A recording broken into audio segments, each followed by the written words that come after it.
So, you were with ARPA before you came here, huh? Yes. Back then, it was really the only place I could make a living from my AI research. And before that? I started out at NASA. That's where I met her. When Boss went into space? Yes. It was that incident that turned me away from aerospace engineering. Space is entirely too hazardous a place for human beings. That was why I felt an immediate need to develop AI. As it turned out, rockets later became much safer, and mankind reached the surface of the moon. In any event, it was a hollow Cold War victory. When you get down to it, a nuclear missile is just a rocket with a nuclear warhead strapped to it. Thus, taking the initiative in the space race was tantamount to a military show of force. But the budgetary strain was too big for Washington or Moscow to handle. Yes, and then there was the Cuban Missile Crisis and the Vietnam War, and then came détente. Having leapt ahead of the Soviet Union with its moon landing, America shut down the Apollo program in '72. It was around then that ARPA was downsized and renamed DARPA, the D standing for Defense.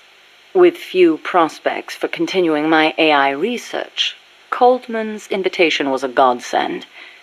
It was also a chance to have them collect data on her. The end result being this mess. But we did learn something valuable from her. The nobility of peace. Huey's probably mentioned this, but just to be clear, there's a limit to the parts we can produce here at Mother Base. Therefore, I've built Zeke's AI using memory boards you pulled from other AI weapons. Will that work? In the human brain, individual functions are spread across multiple regions. The same is true of AI. Multiple parts sharing the same function interlink to strengthen that function. For example, the more sensor memory boards you have, the greater Zeke's search and detect capabilities will be. Install more movement boards, and you'll increase its mobility. Meaning the AI's capabilities change depending on how much memory we give it? Exactly. The more boards you install, the more powerful a function will be. How's the Zeke AI different from Peace Walker's? Zeke's AI isn't a replica of the human thought process. It isn't programmed to make decisions about nuclear retaliation. On the other hand, it is capable of highly independent action in combat when given orders from a pilot. It can protect infantry, destroy the enemy, and, if ordered, Launch a nuke. let us hope it never comes to that. My sentiments exactly. You know, that ID card I got from Huey wouldn't let me into the lab. Of course not. I deactivated it. Why? As though I'd let him into my lab. Oh, you don't seem to care for him much, even though you two are in the same field. Oh, please. For starters, I can't stand that wishy-washy attitude of his. If he's got something to say to me, he should be a man and come say it in person, not write some furtive letter. But if his card doesn't work, how's he supposed to— And another thing, the way he always demeans himself. Every other sentence begins with, I could be wrong, but... Why can't he just do what he does and be confident about it? Well, there was the thing about his dissertation being plagiarized. The real problem is he doesn't have a whit of independence in him.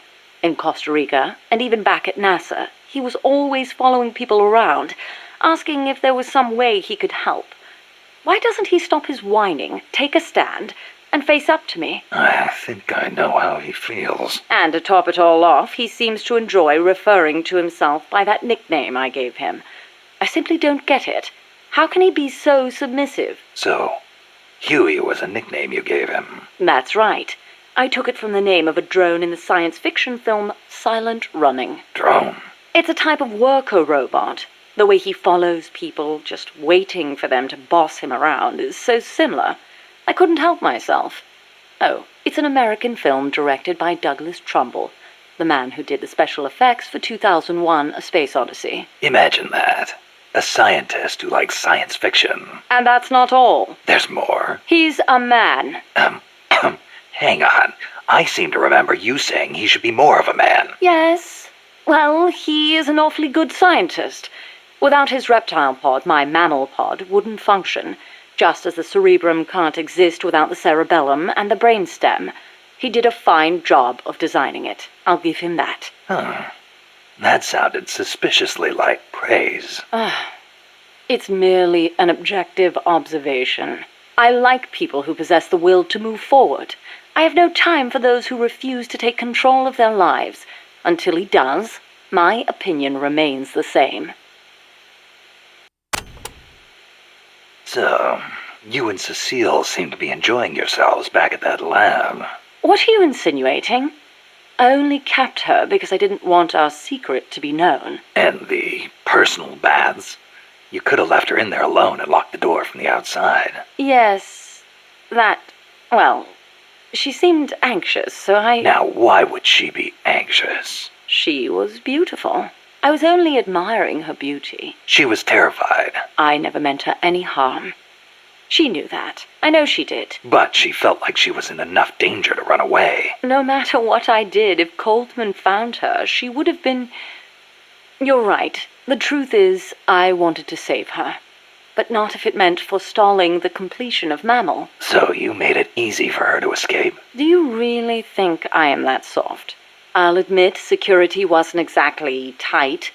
It wouldn't have been difficult for her to escape from the building. Seemed like she had a rougher time after she got out. At any rate, I never did anything to her to deserve any blame. Is that clear? Okay. I believe you. Another well-known bird of the cloud forest is the three-wattled bellbird. Wattled? What the hell's a wattle? It is just like your beard, Snake. What? It is a piece of flesh that hangs down from its chin. Kind of like whiskers, but not made of hair. A hanging piece of flesh. Oui, and it only grows on males. Nothing more important to a man than his beard. So, these birds are in the cloud forest too? They are normally found in the lowland rainforests, but they migrate into the highland cloud forests during breeding season. What the three-wattled bellbird is best known for, though, is its loud call. It makes these metallic bong and ding sounds, hence the name bellbird. It hardly sounds like a bird at all. Even an expert bird caller like me cannot do it justice. Oh, doesn't sound like I'll be mistaking it for a quetzal. Have you ever seen The Umbrellas of Cherbourg?